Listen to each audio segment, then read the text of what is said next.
वादी कैलाश, जिसे काफिस्तान भी कहा जाता है, सूबा सरहद के जिला चित्राल में वाक़े ये सतह समुंदर से तकरीबन 7,500 फुट की बुलंदी पर वाक़े है।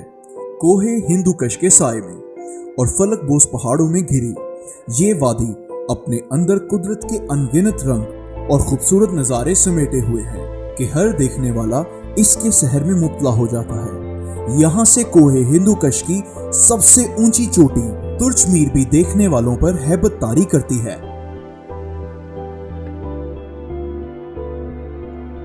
वादी कैलाश के सरसब्ज पहाड़, बहते चश्मे, नदी नाले, रंग बरंग फूल और दरख्त यहाँ के लोग और इनकी सकाफत सियाहों को अपनी तरफ मुतवज्जो किए हुए है। कैलाशियों की नस्लो जुबान के हवाले से दर्जनों आराम मौजूद हैं कि ये कहाँ से आकर यहाँ क़याम पजीर हुए।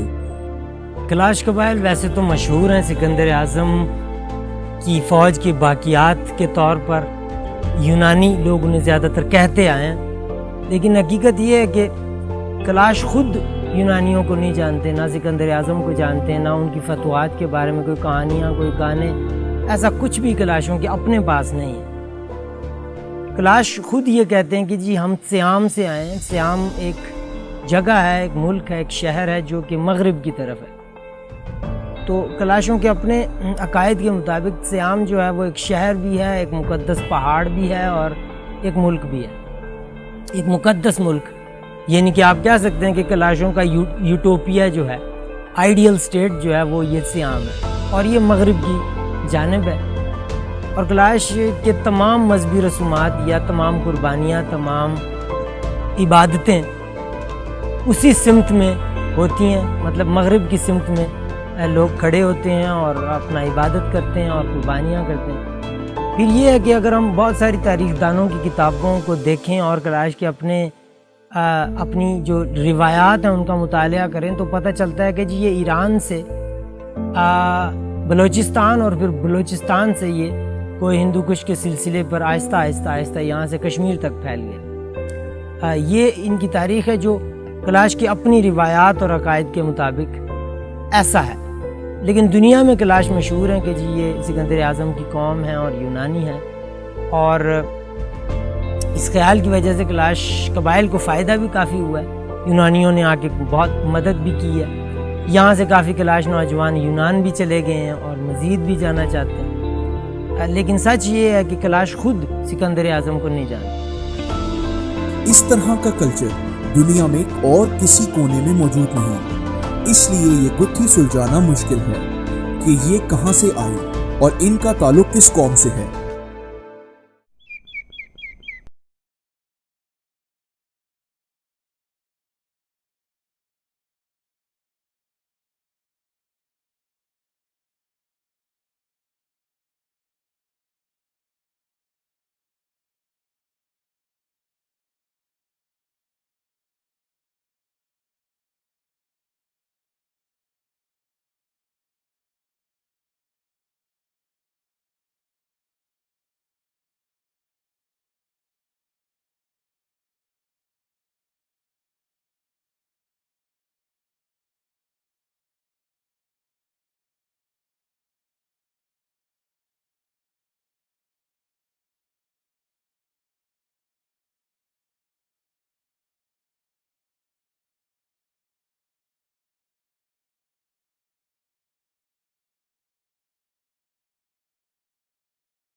ہے جو افغانستان سے جو لوگ یہاں آئے ہیں، جن کو ہم بشگالی کہتے ہیں، بشگال سے آئے ہوئے ہیں، ان کی زبان اپنی ہے، کلچر اپنی ہے۔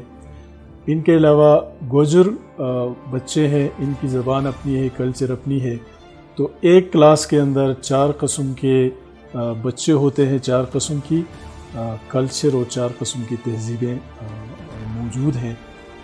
میرے اسکول میں جو ٹیچرس ہیں بڑے ایفیشینٹ ہیں، میں بہت مطمئن ہوں، لرننگ بہت اچھے طریقے سے ہوتی ہے، اور مختلف سرگرمیاں ہیں، ادبی ہیں، اور ہم نصابی ہیں، کھیلوں کا اسپورٹس گالا وغیرہ سب بہت ہی میں مطمئن ہوں اپنے ٹیچرس سے اور اپنے اسٹاف سے۔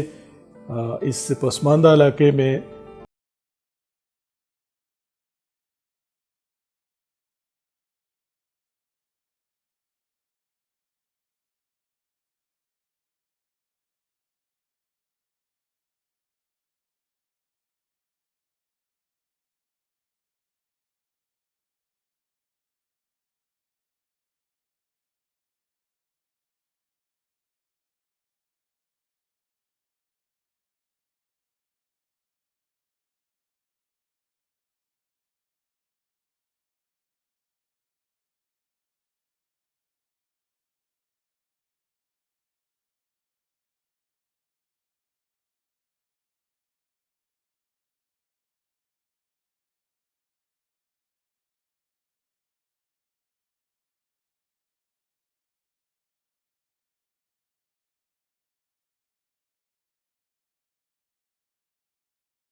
اور دوسری بات یہ ہے کہ اس علاقے میں مسلمز کا رول بہت اچھا ہے، کیونکہ اتنا ہارمونی ہے، اتنا ایک دوسرے کا احترام، عزت ہے۔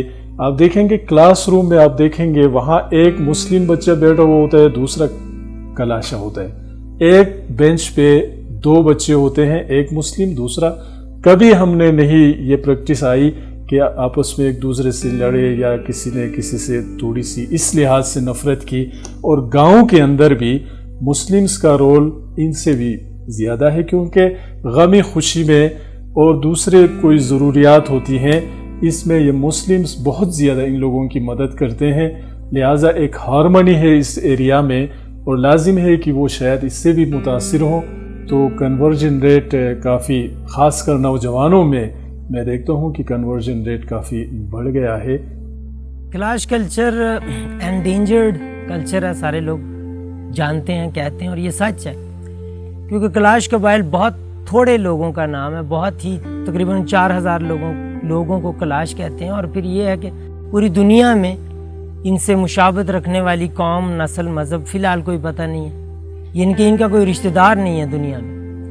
اس کی وجہ سے یہ اپنے آپ کو تنہا محسوس کرتے ہیں۔ پاکستان میں جتنی بھی اور اقلیتیں ہیں، ان کے سب کے رشتہ دار کسی نہ کسی ملک میں موجود ہیں، ان کو مورلی سپورٹ کرتے ہیں، ان کو اور طرح کا سپورٹ دیتے ہیں، لیکن کلاش قبائل کیونکہ تنہا ہیں اور وہ سمجھتے ہیں کہ جی دنیا میں ان کا کوئی نہیں ہے، اور وہ پھر یہ سمجھتے ہیں کہ جی ہم کیسے اکیلے اس ایک عقیدے کو مانتے ہیں، کیوں ہم جیسا دنیا میں کوئی بھی نہیں ہے۔ تو اس وجہ سے وہ کافی ڈپریسڈ ہوتے ہیں اور کافی ان کو یعنی کہ ڈسکریج ہوتے ہیں، اور پھر قومی دھارے میں یعنی کہ बड़ी धार में शामिल होना चाहते हैं ताकि ज़िंदगी को नॉर्मल तरीके से गुजार सकें, ज़िंदगी को एंजॉय कर सकें अक्सरियत में शामिल होकर। दुनिया में इस मजहब व सकाफत से ताल्लुक़ रखने वाले बस यही 4000 नफूस हैं। ये 2500 साल पुराना मजहब व सकाफत है। पाकिस्तान और दुनिया के दीगर ममालिक की तरफ से इस सकाफत को महफूज बनाने के लिए इरादे तो जाहिर किए गए हैं, लेकिन मुखलसाना कोशिशें अभी भी नज़र नहीं आती और ना ही खातिर ख्वाह अमली इक़दामात उठाए गए हैं। इस मुनफरिद सकाफत को अगर हुकूमती सरपरस्ती में महफूज बनाने के लिए इक़दामात और कोशिशें ना की गईं तो एक दिन ये सकाफत मिट जाएगी।